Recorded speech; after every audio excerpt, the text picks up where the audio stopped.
বালিশাই সার্বজনীন বাসন্তী দুর্গোৎসব কমিটির আয়োজনে বালিশাই সার্বজনীন বাসন্তী দুর্গোৎসবে বিশিষ্ট সমাজসেবী দীপক সার, পূর্ব মেদিনীপুর জেলার রামনগর বিধানসভা এলাকার নরন্ডিয়া বালিশাই তুলসীচারা হরিসমাজ মাঠ প্রাঙ্গণে প্রত্যেক বছরের ন্যায় এবছরও বালিশাই সার্বজনীন বাসন্তী দুর্গোৎসব কমিটি বাসন্তী দুর্গোৎসবের আয়োজন করেছেন। এই সংস্থা ৬২ বছর আগে পথ চলা শুরু করেছিল।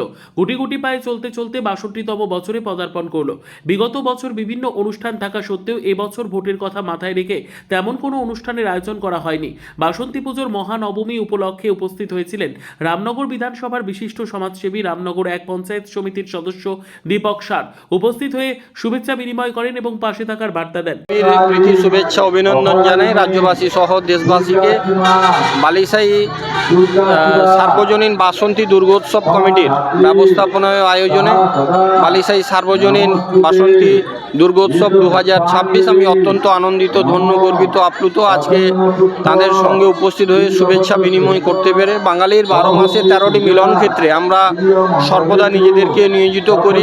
মায়ের পূজা অর্চনা চলছে, বহু মানুষ এখানে আসছেন জাতি ধর্ম বর্ণ নির্বিশেষে। আজকে একটি বিশেষ দিন, তাই আমি মায়ের কাছে প্রার্থনা করব যে এই মায়ের পূজা অর্চনার মধ্য দিয়ে সমাজে শান্তি, সম্প্রীতি, প্রগতি, ঐক্য, মৈত্রীতে ভরে উঠুক এবং আমি এলাকাবাসীর সুখ সমৃদ্ধি প্রার্থনা করছি এবং কমিটির সম্পাদক, সভাপতি, কর্মকর্তা এবং এলাকাবাসী যাতে সবাই ভালো থাকেন, সুস্থ থাকেন, তার জন্য আমি মায়ের কাছে প্রার্থনা করছি। এই দিন অনুষ্ঠানে উপস্থিত ছিলেন রামনগর বিধানসভার বিশিষ্ট সমাজসেবী দীপক সার সহ ক্লাবের সম্পাদক বিজন কুমার দে, সহ সভাপতি অধ্যাপক ঋষিকেশ পয়রা, হিসাব পরীক্ষক নয়ন কুমার পতি, সহ সম্পাদক মৃণাল কান্তি দাস, সাংস্কৃতিক সম্পাদক মিরন পতি সহ সংস্থার সমস্ত সদস্য ও সদস্যবৃন্দ ও এলাকাবাসী।